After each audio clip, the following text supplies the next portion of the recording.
எந்த ஒரு ஆன்மாவும் சரி, இன்னொரோட ஆன்மாவோட எமோஷன்ஸ்க்கு, கன்க்ளூஷன்ஸ்க்கு, லாஜிக்கு ரெஸ்பான்சிபிள் கிடையாது. அதாவது மத்தவங்க கோ த்ரூ ஆகுற அந்த எமோஷன்ஸ், அவங்களோட கன்க்ளூஷன்ஸ்க்கு நீங்க எந்த விதத்திலும் பொறுப்பு கிடையாது. உங்களோட எமோஷன்ஸ்க்கு நீங்க பொறுப்பு, மத்தவங்களோட எமோஷன்ஸ்க்கு அவங்க பொறுப்பு. லைஃப்ல நீங்க ஹாப்பியா இருந்தா அது நீங்க தான் ரெஸ்பான்சிபிள், நீங்க தான் பொறுப்பு. நீங்க ஹாப்பியா இல்லைனாலும் நீங்க தான் பொறுப்பு. ஸோ மத்தவங்களுக்கு நீங்க கஷ்டமும் கொடுக்க முடியாது, மத்தவங்களுக்கு நீங்க சந்தோஷமும் கொடுக்க முடியாது. அவங்க அவங்களுக்கு அவங்கவுங்க தான் சந்தோஷத்தையும் கொடுத்துக்க முடியும், கஷ்டத்தையும் கொடுத்துக்க முடியும். அவங்க அவங்களுக்கு நான் சொல்றப்போ அந்தந்த ஆன்மாக்கு. Okay. So you create your own reality.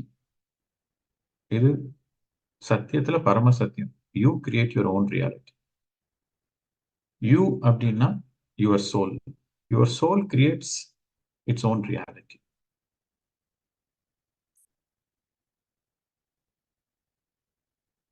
Seth book படிச்சீங்கன்னாக்கா, சேத் ஸ்பீக்ஸ் என்ற சேத் புக்ஸ் படிச்சீங்கன்னாக்கா இந்த விஷயம் உங்களுக்கு ரொம்ப நல்லா புரியும். This is the quality of the nature of the soul. ஒவ்வொரு ஆன்மாவுமே தன்னோட ரியாலிட்டிய தானே உருவாக்குது. எதை வச்சு உருவாக்குது அப்படின்னா, you create your own reality based on your thought patterns, based on your words, based on your actions.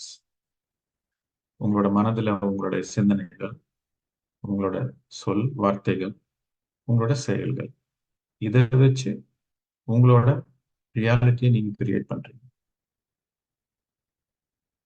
நீங்க மத்தவங்களுக்கு எந்த விதத்திலையும் துன்பத்தை கொடுக்க முடியாது. ஒரு ஆன்மா இன்னொரு ஆன்மாக்கு துன்பத்தை கொடுக்க முடியாது. ஒரு ஆன்மா இன்னொரு ஆன்மாக்கு சந்தோஷத்தையும் கொடுக்க முடியாது. இதை நீங்க புரிஞ்சுக்கணும். இது பரம சத்தியம். உங்களோட என்லைட்மெண்ட் உங்களோட பொறுப்பு தான். நீங்க மத்தவங்களுக்கு என்லைட்மெண்ட் கொடுக்க முடியாது. அப்போ தீபோ பவா. உனக்கு நீயே ஒரு ஒளி விளக்கா இரு. உனக்கு நீ மட்டும்தான் நீ உன்னோட ஆன்மாவோட விளக்க நீ மட்டும்தான் எரிய வைக்க முடியும். இன்னொருத்தர்னால நினைச்சாலும் முடியாது. ஓகே, இது ஒரு பாயிண்ட். இன்னொரு பாயிண்ட் என்னன்னா, இந்த ஆன்மாக்கள்ல யாரும் இன்ஃபீரியரும் கிடையாது, யாரும் சுப்பீரியரும் கிடையாது. யாரும் வசதியும் கிடையாது, யாரும் கம்மியானவங்களும் கிடையாது. எல்லாருமே சரிசமானமான ஆன்மாக்கள். இந்த கடவுள்னால படைக்கப்பட்ட எல்லா ஆன்மாக்களுமே சரிசமானமான ஆன்மாக்கள். இதுல கம்மியானது, வசதியானது, இன்ஃபீரியர், சுப்பீரியர் அந்த மாதிரி கிடையவே கிடையாது. இன்ஃபீரியர் சோல், சுப்பீரியர் சோல் அந்த மாதிரி கிடையவே கிடையாது. இன்ஃபீரியர் மைண்ட் இருக்கும், இன்ஃபீரியர் மைண்ட், சுப்பீரியர் மைண்ட் இருக்கும். But inferior soul, superior soul இருக்கு. கிரேட் மேன் இருப்பான். ஏன்னா அவனோட தர்மத்தை பர்ஃபெக்டா பண்ணான். So he is a great man. He lived a great life. அந்த வாழ்ந்த வாழ்க்கை வந்து it's a great life. But soul is equal. Sameness, oneness is there. So நீங்க வாழ்ற வாழ்க்கை வச்சுதான் உங்க life is a great life அப்படின்றது நம்ம முடிவு பண்ண முடியும்.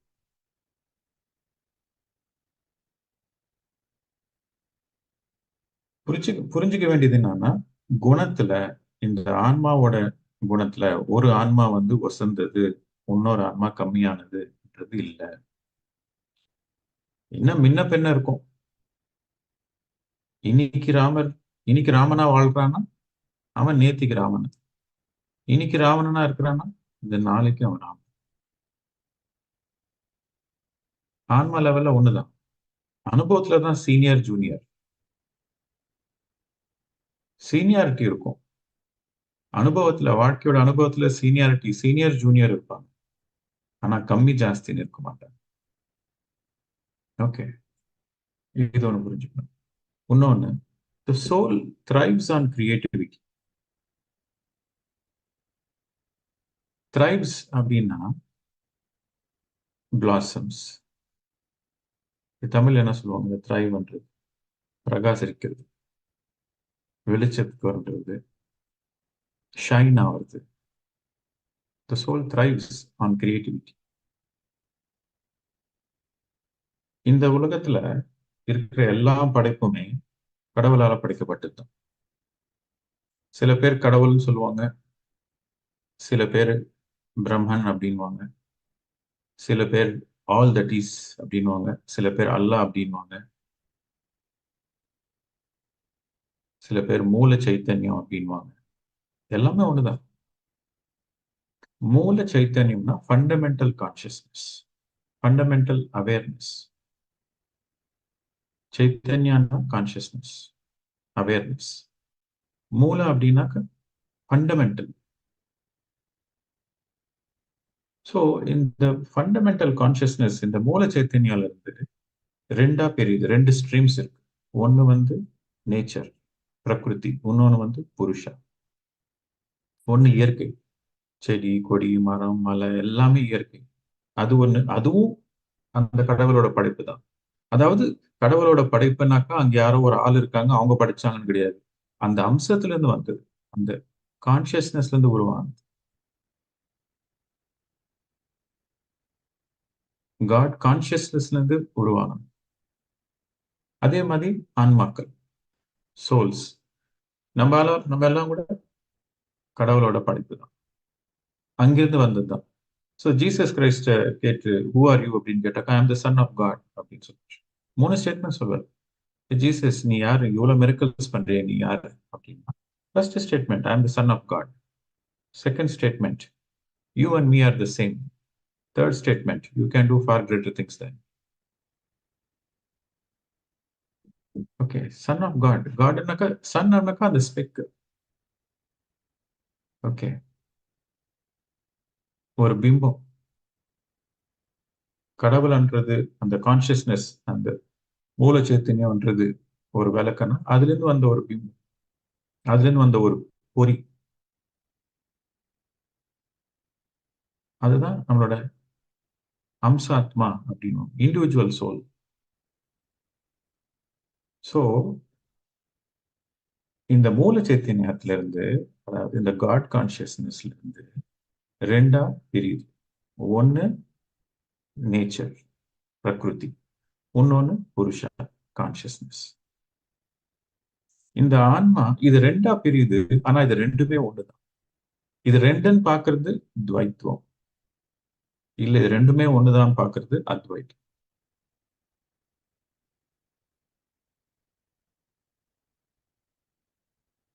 சோ இந்த உலகத்துக்கு வரணும் அப்படின்னா இது ரெண்டுமே துவைத்துவம். ஆனா இது ரெண்டுமே ஒண்ணுதான். இந்த உலகத்துக்கு இந்த ஆன்மா வரணும் அப்படின்னா இந்த உடம்புல, ஓகே, பிரெக்னன்சி டைம்ல ஆன்மா வந்து அம்மா வயிற்றுல என்டர் ஆயிட்டு அங்கிருந்து திருப்பி டெலிவரியில இந்த உலகத்துக்கு வருது. முதல் வாட்டி சுவாசம் எடுக்கு. அதுக்கப்புறம் இந்த உடம்பு கொஞ்சம் கொஞ்சமா கொஞ்சம் கொஞ்சமா ஃபீட் பண்றது. எதுல இருந்து? சாப்பாடு, காத்து, தண்ணி, வெளிச்சம். இதெல்லாம் எது? இந்த பஞ்சபூதங்கள் தானே. சோ இந்த உடம்பே பஞ்சபூதங்கள் தானே. இந்த பஞ்சபூதங்களால செஞ்சது தானே இந்த உடம்பு. ஸோ இந்த ஆன்மா இந்த உடம்புல வரணும்னாவே இந்த புருஷா இந்த பிரகிருதி ரெண்டும் ஒன்னா சேர்ந்தாதான் இங்க உயிர் வாழ முடியும். ஓகே, சோ இந்த புருஷா இந்த பிரகிருதி இது ரெண்டுமே ஃபியூஸ் ஆன பிறகு நம்ம இங்க லைஃப் இருப்போம். அதுக்கப்புறம் இங்க நம்ம இந்த ஜெர்னி முடிச்ச பிறகு இந்த உடம்பு இங்கே இந்த பஞ்சபூதங்களுக்கு இந்த உடம்பை கொடுத்துட்டு நம்ம திருப்பி இந்த ஆன்மா மறுபடியும் போயிடும். இன்னொரு பிறவை எடுத்துட்டு வரும்.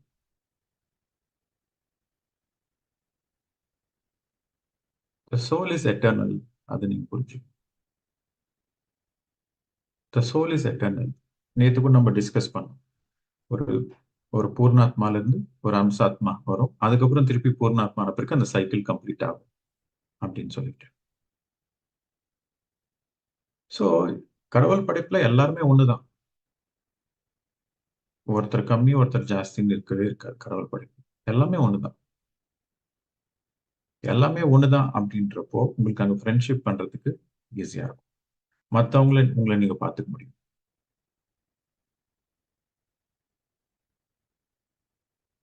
அது எதிர்க்க இருக்கிற ஆள் அவனுக்குள்ள இருக்கிற அந்த அம்சாத்மாவும் எனக்குள்ள இருக்கிற அம்சாத்மாவும் வேற வேறமா தெரியுது. ஆனா ரெண்டுமே அந்த ஒரே பூர்ணாத்மால இருந்து தான் வந்துச்சு அப்படின்ற விஷயம் உங்களுக்கு புரிகிறப்போ அங்க வந்து எல்லாருக்குள்ளயும் நீங்க கடவுளை பார்ப்பீங்க. உங்களுக்குள்ளயும் கடவுளை பார்ப்பீங்க, எல்லாருக்குள்ளயும் கடவுளை பார்ப்பீங்க. ஓகே. ஸோ ஒரு ஒரு ஸ்டேட்மெண்ட் இருக்கும். ஒரு சூஃபி மாஸ்டரோட ஒரு statement. Many many know that a drop of water merges into ocean, but only a few know that the ocean merges into the drop of water. நிறைய பேருக்கு தெரியும் இந்த துளி துளியான இந்த மழை துளி எல்லாம் கொஞ்சம் கொஞ்சமா சேர்ந்து கடல்ல போய் சேரும். சொட்டு சொட்டா தண்ணி போயிட்டு கடல்ல சேரும். ஆனா கொஞ்சம் பேருக்கு தான் தெரியும் அந்த சொட்டு தண்ணிக்குள்ள கடலே இருக்கு. அதாவது என்லைட்டன் மாஸ்டர்ஸ்க்கு மட்டும்தான் தனக்குள்ளே அந்த கடவுளை பார்க்கணும். டிஃபரன்ஸ் என்ன? என்லைட்டன் பர்சன் நான் என்லைட்டன் பர்சனுக்கு என்ன வித்தியாசம் அப்படின்னா ரெண்டு பேருமே கடவுளோட இதுதான் அம்சம் தான். ஆனா என்லைட்டன் பர்சனுக்கு தான் கடவுளோட அம்சம்ன்றது பரிபூர்ணமா தெரியும். Realized person. Okay. So point number 1, இதுல இன்ஃபீரியர் சுப்பீரியர்ன்றது கிடையாது. Second point, the soul thrives on creativity. So creativity மூலியமா கிரியேஷன். உங்க வாழ்க்கையில போரா இருக்கு அப்படின்னா அங்க கிரியேட்டிவிட்டி இல்லைன்னு. எந்த விதமான கிரியேட்டிவிட்டியாவது எடுத்துக்கோங்க, நீங்க அந்த ஒரு கிரியேட்டிவ் ஆக்ட் பண்ணாக்கா உங்களுக்கு உள்ளுக்குள்ள ஆன்மாக்குள்ள அவ்வளவு சந்தோஷமா இருக்கும். கார்டனிங் இருக்கட்டும், வீடை கிளீன் பண்றது இருக்கட்டும், சமையல் பண்றது இருக்கட்டும், ஓகே, ஆர்ட்ஸ், மியூசிக், கலைகள், ஓகே, டான்ஸ், புது புது புக்ஸ் படிக்கிறது, புது புது விஷயத்தை புரிஞ்சுக்கிறது. ஸோ ஒவ்வொரு ஆன்மாக்குமே வந்து அந்த கிரியேட்டிவிட்டியை எக்ஸ்பிரஸ் பண்றதுக்கான ஒரு ஆப்பர்ச்சுனிட்டியை தேடும். சப்போஸ் அந்த கிரியேட்டிவிட்டியை எக்ஸ்பிரஸ் பண்ண முடியல அப்படின்னாக்கா அங்க வாழ்க்கையை போர் ஆகும். கிரியேட்டிவிட்டி நம்ம எக்ஸ்பிரஸ் பண்றோம், எந்த விதத்திலாவது எக்ஸ்பிரஸ் பண்ணலாம். சமையல்ல எக்ஸ்பிரஸ் பண்ணலாம், பெயிண்டிங், டிராயிங், ஆர்ட், கிராஃப்ட், சர்வீஸ்ல. இப்ப தாஜ்மஹால் கட்டியிருக்காங்க, அவ்வளவு அழகா இருக்கு அப்படின்னா யாரோட அந்த கிரியேஷன்? தாஜ்மஹால்ன்றது ஒரு கிரியேஷன். அந்த தாஜ்மஹால் எப்படி வந்துச்சு? அந்த கிரியேஷன் எப்படி வந்துச்சு? ஒரு சூஃபி என்லைட்டன் மாஸ்டரோட கிரியேட்டிவிட்டி. ஒரு சூஃபி என்லைட்டன் மாஸ்டரோட கிரியேட்டிவிட்டி தான் அந்த கிரியேஷன். ராஜராஜ சோழன் வந்து தஞ்சாவூர்ல பெரிய கோயில் கட்டியிருக்காங்க அப்படின்னா அது ஒரு கிரியேஷன். அது எங்கிருந்து வந்துச்சு? அந்த ராஜாவோட கிரியேட்டிவிட்டில இருந்து வந்துச்சு. சோ இந்த உலகத்துல இருக்கிற எல்லா கிரியேஷனுமே கிரியேட்டிவிட்டில இருந்து தான் வருது. நம்ம கிட்ட இருக்கிற ஒவ்வொரு செடியாகட்டும் சரி, ஒவ்வொரு கொடியாகட்டும் சரி, ஒவ்வொரு யோகியும் ஒவ்வொரு சித்தரும் தன்னோட கிரியேட்டிவிட்டி மூலியமா படைக்கப்பட்டது. ஒன்னொண்ணுமே நிறைய சித்தர்கள், நிறைய ரிஷிகள் வந்து ஒவ்வொரு மரத்தை உருவாக்குனாங்க அவங்களோட ஓன் கிரியேட்டிவிட்டி மூலியமா. சோ பூண்டு மட்டும் அசுரனால கிரியேட் பண்ணது. அதுக்கோசம் சாப்பிட வேணாம். ஸோ கிரியேட்டிவிட்டி ரொம்ப ரொம்ப இம்பார்ட்டன்ட். உங்களுக்குள்ள என்ன கிரியேட்டிவிட்டி இருக்குன்றத நீங்க தான் அதை ரியலைஸ் பண்ணிட்டு அதை எக்ஸ்பிரஸ் பண்ணணும்.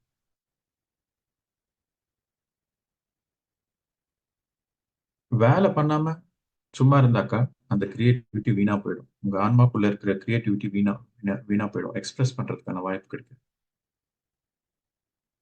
வீட்லயே உட்காந்துட்டு உங்களோட கிரியேட்டிவிட்டியும் எக்ஸ்பிரஸ் பண்ணாம சோம்பேறியா இருந்தாக்கா வாழ்க்கை போரா தான். ஆனா வீட்டுல உட்கார்ந்து கூட கிரியேட்டிவிட்டியை நம்ம எக்ஸ்பிரஸ் பண்ணலாம். சப்போஸ் வெளியில போக முடியல, வீட்லயே உட்காந்து நீங்க ஜூம் கிளாஸஸ் எடுக்கலாம். உங்களோட கிரியேட்டிவிட்டி காட்டலாம், உங்களோட டீச்சிங் கிரியேட்டிவிட்டி காட்டலாம். எத்தனையோ பேருக்கு உதவி பண்ணலாமே வீட்லயே உட்காந்துட்டு நீங்க. மனம் இருந்தா மார்க்கம் இருக்கும். ஓகே. ஸோ இங்க புரிஞ்சுக்க வேண்டிய பாயிண்ட் என்னன்னா, உங்க லைஃப்ல நீங்க போரா ஃபீல் பண்ணீங்க அப்படின்னா, போர்டம் இருக்கு அப்படின்னா, அங்க கிரியேட்டிவிட்டி மிஸ் ஆகுதுன்னு அர்த்தம். ஸோ புது புது விஷயத்த நீங்க ட்ரை பண்ணுங்க, உருவாக்குங்க. ஒரு பெயிண்டிங் உருவாக்குங்க, ஒரு கட்ச் ஒர்க்கு, ஒரு தையல் work. Okay. Anything, any creation is your creative. Interior design, வீட கிளீன் பண்ணி ரீஅரேஞ்ச் பண்றதும் ஒரு கிரியேட்டிவிட்டி தான். அந்தந்த இடம் அந்தந்த இடத்துல விற்கிறது, அதுவும் ஒரு கிரியேட்டிவிட்டி தான். So you have to do it. Purpose of the life, இந்த ஆன்மா வந்து இந்த உலகத்துக்கு வர்ற பர்பஸ் என்ன, சோல் பர்பஸ் என்ன அப்படின்னாக்க ரெண்டே ரெண்டு தான். ஒன்னு தர்மம், டூ யுவர் தர்மா. தர்மம் பண்ணிட்டு சைமல்டேனியஸா வாழ்க்கையும் நீ என்ஜாய் பண்ணும். அக்செப்ட் பண்ணிக்கோ, என்ன சுச்சுவேஷன் இருக்கோ, நீ வாழ்க்கையில என்ன சுச்சுவேஷன் இருக்கியோ அதை அக்செப்ட் பண்ணு. உன்னோட தர்மத்தை நீ காப்பாத்து. உன்னோட தர்மத்தை நீ காப்பாத்தி இருக்கிற வாழ்க்கையில என்ன சூழ்நிலை இருக்கோ அதை அக்செப்ட் பண்ணிக்கோ. சந்தோஷமா வாழ கத்துக்கோ. கம்ப்ளைண்ட்ஸ் பண்ணாத. எப்ப நீங்க தர்மத்துல வாழ்றீங்களோ அந்த தர்மம் உங்களை காப்பாத்தும். தர்மம் தலை காக்கும் அப்படின்னு சொல்லுவாங்க. இந்த தர்மத்துல வந்து ரெண்டு விஷயம், வர்ண ஆசிரம தர்மம் அப்படின்னு. வர்ணம்னாக்கா கலர், இந்த சோலோட கலர்ஸ், ஆரா. பேபி சோலுக்கு ஒரு டிஃப்ரெண்ட் கலரா இருக்கும், ஓல்டு சோலுக்கு இந்த ஆரா வந்து இன்னொரு கலரா இருக்கும். பேபி சோலோட ஃபோக்கஸ் எதுல இருக்கும்? பேபி சோலோட ஃபோக்கஸ் இந்த மெட்டீரியலிஸ்டிக் திங்ஸ் அனுபவிக்கிறதுல இருக்கும். ஓல்டு சோலோட ஃபோக்கஸ் சர்வீஸ் பண்றதுல இருக்கும். ஸோ ஒவ்வொரு சோலுக்கும் ஒவ்வொரு டியூட்டி. தர்மன்றது எல்லாத்துக்கும் காமன் கிடையாது. அது ஆளை பொறுத்து மாறும். ஒவ்வொரு ஆளுக்கும் ஒவ்வொரு தர்மா. ஆளை பொறுத்து மாறும், ஊரை பொறுத்து மாறும், சந்தர்ப்பத்தை பொறுத்து மாறும், உடம்போட வயசை பொறுத்து மாறும். வர்ணம்னா சோல் கலர்ஸ், ஆசிரமானாக்கா பாடி, உடம்பு. ஸோ உடம்போட வயசுக்கு தகுந்த மாதிரி நம்மளோட தர்மா மாறிட்டு இருக்கும். முதல்ல வந்து குழந்தை ஸ்டேஜ்ல இருந்து ஒரு அடல்ட் ஆகிற ஒரு ஸ்டேஜ் வரைக்கும், ஒரு 20-25 வயசு ஆற வரைக்கும் பிரம்மச்சரியம் ஸ்டேஜ் அப்படின்னா மொத்தம் 4 ஸ்டேஜஸ் இருக்கு. முதல் ஸ்டேஜ் வந்து பிரம்மச்சரியம், குழந்தையிலிருந்து கல்யாணம் ஆகுற வரைக்கும், ஒரு 20-25 வயசு வரைக்கும். அங்க டியூட்டி என்ன, அங்க தர்மம் என்ன, அந்த வயசுல என்ன தர்மம்? அந்த வயசுல உடம்ப நல்லா காப்பாத்திக்கணும், நல்ல சாப்பாடு சாப்பிடணும், நல்ல புக்ஸ் படிக்கணும், மென்டல் டெவலப்மெண்ட் பார்த்துக்கணும். அதுக்கப்புறம் ஆர்ட்ஸ், சயின்ஸ், ஸ்போர்ட்ஸ் இதுல ஃபோக்கஸ் பண்ணணும். அதோடயும் சேர்த்து ஸ்பிரிச்சுவலாவும் டெவலப் ஆகும். இது ரெஸ்பான்சிபிலிட்டி ஃபர்ஸ்ட் ஸ்டேஜ்.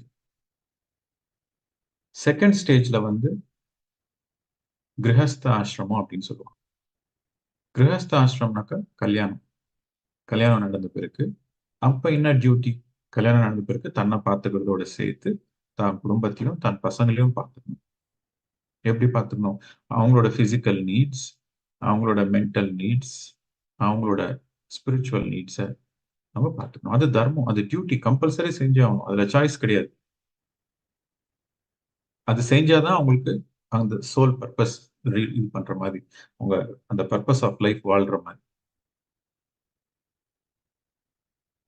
பிரம்மச்சரியத்துல இருக்கிறப்போ நீங்க தியானம் பண்ணணும், குருவசாஸ்திரத்துல இருக்கிறப்போ உங்க வீட்டுல இருக்கிறவங்க எல்லாரும் தியானம் பண்ற மாதிரி நீங்க பார்க்கணும். உங்களுக்கு தெரிஞ்ச நல்லது உங்க வீட்டுல இருக்கிறவங்களுக்கு எல்லாம் சொல்லணும். உங்களுக்கு இருக்கிற புத்தி உங்க வீட்டுல இருக்கிறவங்களுக்கு எல்லாருக்கும் ஷேர் பண்ணணும். பசங்களுக்கு நீங்க அந்த புத்தியை ஊட்டி வளர்க்கணும். அது உங்களோட தர்மம்.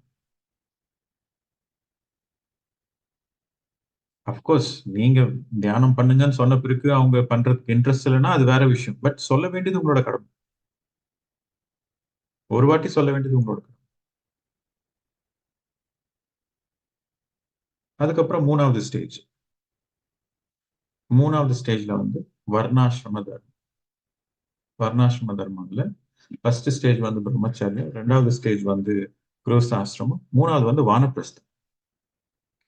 வானப்பிரஸ்தா ஸ்டேஜ் அப்படின்னா பசங்க பெரியவங்களாயிட்டு அவங்களுக்கு ஒரு கல்யாணம் ஆகிற ஸ்டேஜ் வந்துட்டு அவங்களுக்கு கல்யாணம் முடிஞ்சிருச்சு அப்படின்னா அதுக்கப்புறம் உங்களோட ஸ்டேஜ் வந்து வானப்பிரஸ்தா அப்படின்னா வானப்பிரஸ்தா ஆசிரமம். இந்த வானப்பிரஸ்தா ஆசிரமத்துல உங்க பசங்களை நீங்க வீட்டை விட்டு வெளியே அனுப்பிச்சிட்டு உன் வாழ்க்கை நீ பார்த்துக்கோன்னு சொல்லணும். இல்ல நீங்க வீட்டை விட்டு வெளியே போயிடணும். புருஷன் மனைவி 2 பேரும் வீட்டை விட்டு வெளியே போயிட்டு சொசைட்டிக்கு சர்வீஸ் பண்ணணும். ஃபர்ஸ்ட் அது வரைக்கும் உங்க குடும்பத்துக்கு நீங்க சர்வீஸ் பண்ணீங்க. இப்போ சொசைட்டியோட பிசிக்கல் நீட்ஸ், சொசைட்டியோட மென்டல் நீட்ஸ், சொசைட்டியோட ஸ்பிரிச்சுவல் நீட்ஸ்க்கு நீங்க ஒர்க் பண்ணணும். இது வானப்பிரஸ்த ஆசிரமம். இதுல இந்த புருஷன் மனைவி 2 பேரும் கலந்து பண்ணணும். ஏன்னா குருசாஸ்திரம் இருந்து வந்திருக்காங்க. 2 பேரும் கலந்து பண்ணணும். அங்க வந்து ஃபேமிலியோட டிட்டாச்மெண்ட் ஸ்டார்ட் ஆகும். பசங்களுக்கு கல்யாணம் ஆயிடுச்சுன்னா ஓகே, உங்களோட கடமை முடிஞ்சு போச்சுன்னு அர்த்தம். ஆனா பசங்களுக்கு கல்யாணம் ஆன பிறகு கூட நீங்க இன்னும் அவங்களோடயே இருந்து அவங்க லைஃப்ல நீங்க இன்டர்ஃபியர் ஆனீங்கன்னாக்கா உங்களுக்கு அங்க மோட்சம் கிடையாது. அவங்க லைஃப்ல நீங்க இன்டர்ஃபியர் ஆனீங்கன்னாக்கா உங்களோட மோட்சத்துல அந்த கர்மா இன்டர்ஃபியர் ஆகும்.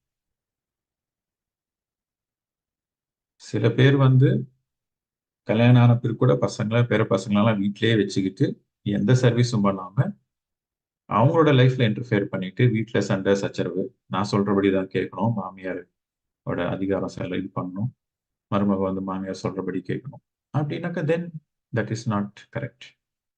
அது சரியான வாழ்க்கை கிடையாது. உங்களோட கடமை செஞ்சுட்டு அங்க டிட்டாச் ஆகணும். யாருக்காக டிட்டாச் ஆகணும்? உங்களோட மோட்சத்துக்காக. மோட்சம்னா என்ன? லிபரேஷன், விடுதலை. எதுல இருந்து விடுதலை? உங்களோட ஓன் சஃபரிங்ல இருந்து உங்களை நீங்களே காப்பாத்திக்கணும். அந்த ஸ்டேஜ் அந்த ஓகே என் லைஃப்ல இந்த ஸ்டேஜ் வந்துச்சு, ஓகே என் கடமை முடிஞ்சிருச்சு அப்படின்ட்டு உங்களை நீங்க தான் டிட்டாச் ஆகும். நீங்க அங்கேயே இருந்தீங்கன்னாக்கா இன்னும் பசங்களை வந்து நீங்க உங்க மேல டிபெண்ட் ஆகும். அப்ப அவங்களும் இண்டிபெண்டா வளர முடியாது. ஓகே. சோ இந்த வானப்பிரஸ்தால கம்யூனிட்டியை பார்க்கணும், சொசைட்டியை பார்க்கணும். உங்களோட டைம் வந்து குடும்பத்துக்காக நீங்க செஞ்சது முடிஞ்சு போச்சு. ஏன்னா பசங்க எல்லாம் பெரியவங்களாயிட்டாங்க, கல்யாணம் பண்ணிட்டீங்க. சோ குடும்பத்துக்காக நீங்க உழைச்சது போறோம். இப்போ உங்களோட சமுதாயத்துக்கு, உங்களோட எண்ணத்துக்காக நீங்க கம்யூனிட்டி. அதுக்கப்புறம் நெக்ஸ்ட் ஸ்டேஜ் இந்த மாதிரி பல வருஷங்கள் பண்ண பிறகு நெக்ஸ்ட் வந்து சந்நியாச ஆசிரமம். சந்நியாச ஆசிரமம்னாக்கா இப்போ நீங்க தனியா உலகம் பூரா போய் ஸ்பிரிச்சுவல் நீட்ஸ் மட்டும் ஹியூமனிட்டி, இந்த ஹியூமனிட்டி அப்படின்னாக்கா இந்த மனித இனம், இந்த மனித இனத்துக்கு ஆனா ஆன்மீக வளர்ச்சிக்காக மட்டும் நீங்க பாடுபடணும். அது சந்நியாச ஆசிரமம். அங்க வந்து என் பொண்டாட்டி கூட வரணும், என் புருஷன் கூட வரணும்ட்டு இல்லை. நீங்க தனியா போயிட்டு நீங்க பண்ணணும். அதுக்காக வீட்டை விட்டு வெளியே பண்ணணும் கிடையாது. உங்களோட முயற்சி போக்கஸ் வந்து அவங்க மேல டிபெண்ட் ஆகும். நீங்க தனியா செய்யணும். இது சந்நியாச ஆசிரமம். சோ பிரம்மச்சரியத்துல நீங்க தனியா இருப்பீங்க, சந்நியாசத்துல நீங்க தனியா இருப்பீங்க. நடுப்புற கிரகசாஸ்திரமும், அதுக்கப்புறம் அதுக்கு அடுத்த ஸ்டேஜ். ஓகே. ஸோ நடுப்புற இருக்கிற 2 ஸ்டேஜ்ல வந்து நீங்க தாம்பத்தியத்தோட இருப்பீங்க. கடைசியிலயும் நீங்க சிங்கிள் தான், வர்றது சிங்கிள் தான், போறதும் சிங்கிள் தான். வரப்போ தனியா வரீங்க, போறப்பவும் தனியா தான் போறீங்க. இதுதான் உண்மை. ஸோ அந்தந்த இடத்துல டிட்டாச்மெண்ட். ஃபர்ஸ்ட் பசங்களோட டிட்டாச்மெண்ட், நெக்ஸ்ட் உங்களோட பார்ட்னரோட டிட்டாச்மெண்ட். அவங்கள வீட்டு விட்டு வெளியே துரத்தினு கிடையாது, ஒரே வீட்டுல இருப்பீங்க ஆனா டிட்டாச். வானப்பிரஸ்தா, கிரகஸ்தா, இது ரெண்டுத்துல ஒத்துமையா இருக்கணும். சண்டை போட்டுக்கிட்டாலும் என்ன பண்ணாலும் ஒத்துமையா தான் இருக்கும். கடைசி ஸ்டேஜ்ல வந்து அங்கேயும் டிட்டாச். இந்த இந்த தர்மத்தை ஃபாலோ பண்றப்போ மோட்சம் தானா வரும்.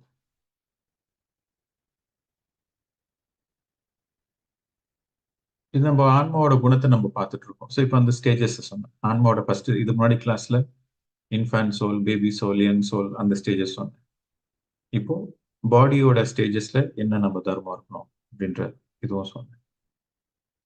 தர்மாவோட டெஃபினேஷன் என்ன? தர்மம்னா என்ன அப்படின்னா the right course of action. Dharma is equal to the right course of action. Right course of action, சரியான செயல். Best course of action. Right course of action, best course of action. உங்களால முடிஞ்ச பெஸ்ட் நீங்க பண்ணணும் எந்த சந்தர்ப்பத்திலையும் சரி. உங்களால முடிஞ்ச பெஸ்ட்.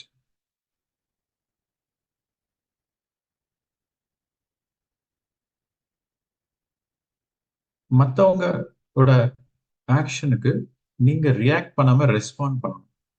அது ஹையஸ்ட் தர்மம். நீங்க ரியாக்ஷன்ல இருந்தீங்க அப்படின்னா you are not enlighten. But நீங்க ரெஸ்பாண்ட் பண்றீங்க அப்படின்னா தென் தட் இஸ் ஹையஸ்ட் தர்மா. இதுல இங்கிலீஷ்ல வந்து ரைட்டியஸ்னஸ் அப்படின்னு சொல்லுவோம்.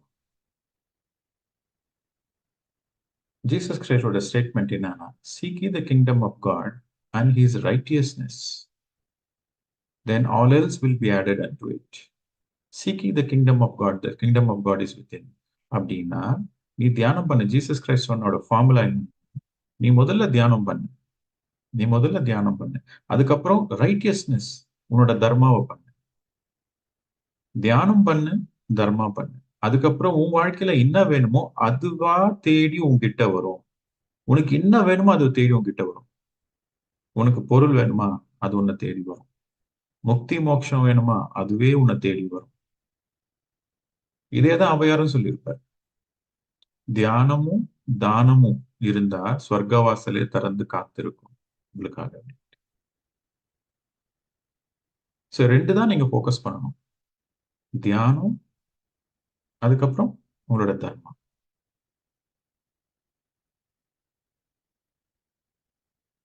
சோ இந்த சோல் நேச்சரை படி நம்ம பாக்குறப்போ ஒரு விஷயம் கிளியரா புரியும். நமக்கு நம்ம தான் ரெஸ்பான்சிபிள். அது எத்தனை ஜென்மம் எடுத்தாலும். நம்பர் 1. 2வது, யாரும் கம்மி ஜாஸ்தி கிடையாது. எல்லாரும் சரி சமானமான ஆட்கள். 3வது, என்னோட தர்மம் என்னன்றது நான் ஃபர்ஸ்ட் தெரிஞ்சுக்கணும். அந்த தர்மா எங்கிருந்து வரும்? சத்தியத்துல இருந்து வரும். தியானம் பண்ண பண்ண சில பேர் கேட்பீங்க, சார் என்னோட தர்மா என்னன்னு எனக்கு யார் சார் சொல்லுவாங்க? ஓகே, ஓவராலா புரியுது. பட் நான் என்ன பண்ணணும், என்ன பண்ணக்கூடாது? தர்மனா என்ன? என்ன பண்ணணும், என்ன பண்ணக்கூடாது? சரியானது பண்ணினா தர்மத்துல இருக்கிற மாதிரி, சரி இல்லாதது பண்ணினா அதர்மத்துல இருக்கு. சோ என்ன பண்ணணும், என்ன பண்ணக்கூடாதுன்றது எப்படி தெரியும் அப்படின்னா, உங்களோட இன்னர் வாய்ஸ், அந்தர்வாணி, இன்ட்யூஷன். உங்களோட இன்ட்யூஷன் மூலியமா தான் உங்களுக்கு தெரியும். யாரும் வந்து சொல்ல மாட்டாங்க, நீ இது பண்ணு, அது பண்ணாத, இது பண்ணு, அது பண்ணு, யாரும் சொல்ல மாட்டாங்க. சொல்லவும் முடியாது. வழிகாட்ட முடியும். நீ இந்த இந்த ஸ்டேஜ்ல இருக்கிற, நீ இது பண்ணு அப்படின்னு வழிகாட்ட முடியும். ஆனா செய்யணுமா வேணாமா நீங்க தான் முடியும். என்ன செய்யணும், என்ன செய்யக்கூடாதுன்றது நீங்க தான் முடிவு பண்ணணும். அது எது மூலியமா நடக்கும்? தர்மான்றது குழந்தை அப்படின்னா அந்த குழந்தையோட தாய் வந்து சத்தியம். சத்தியத்துல இருந்து தர்மான்றது பிறக்கும். சோ எப்ப நீங்க சத்தியத்துல இருக்கிறீங்களோ அப்பதான் உங்களுக்கு தர்மானா என்னன்னு புரியும். சத்தியத்துல இருக்கணும் அப்படின்னாக்கா தியானம் பண்ணணும். நீங்க தியானம் பண்ணினா நீங்க ஒரு ஆன்மா அப்படின்ற விஷயம் புரியும். நீங்க தியானம் பண்ண பண்ண உங்க மைண்ட் எம்டி ஆகும். உங்க மைண்ட் எம்டி ஆக ஆக உங்களோட அவேர்னஸ் உங்களோட ஹார்ட் ஸ்பேஸ்ல இருக்கும். உங்களோட விழிப்புணர்ச்சி உங்களோட ஃபீலிங்ஸ்ல இருக்கும். உங்களோட மனசாட்சி சொல்றபடி நீங்க கேட்பீங்க.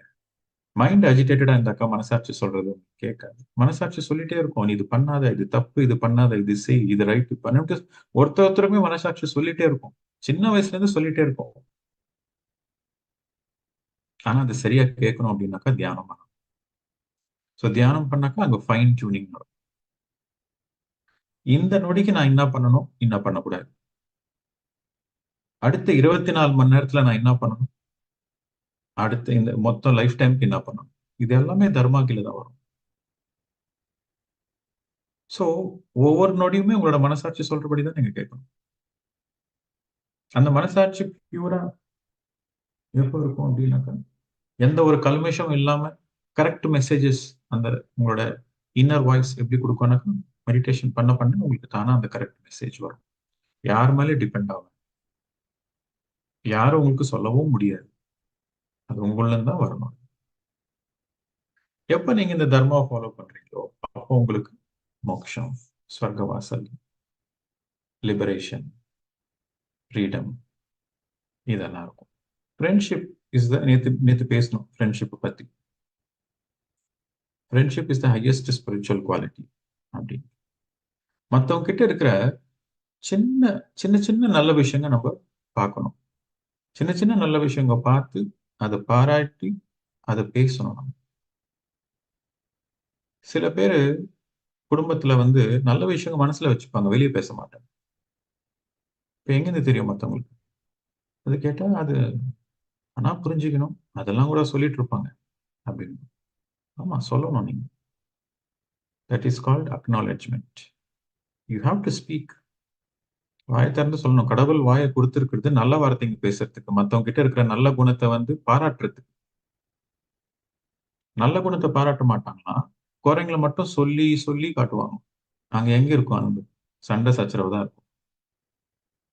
ஃப்ரெண்ட்ஷிப் இருக்காது. நீங்க யார்கிட்டனா குறை சொன்னீங்கன்னா அந்த ஆள் உங்ககிட்ட நண்பனா இருக்க மாட்டான்.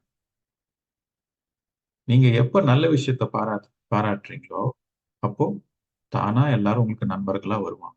உங்ககிட்ட கோடிக்கணக்குல பணம், சொத்து எல்லாமே இருக்கலாம். ஆனா ஸ்பிரிச்சுவலா ஒரு நண்பர் கூட இல்லைன்னாக்கா உங்களோட ஆன்மா very very very very poor soul.